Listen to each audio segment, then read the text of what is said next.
জল ভরা মেঘ ওই দু চোখে দেখতে আমি পেয়েছি। একলা মনে নির্জনেতে তোমার ছবি এঁকেছি।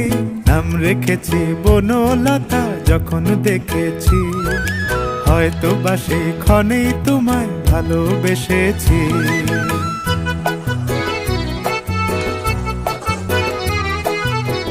বনলতা কথা হয়ো না গো কুণ্ঠিতা।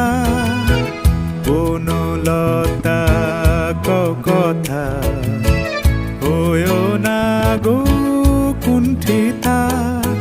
একটি কথাই শুনবো বলে তাই তো কাছে এসেছি। বলবে কি গো আমিও তো তোমায় ভালোবেসেছি। একটি কথাই শুনবো বলে তাই তো কাছে এসেছি।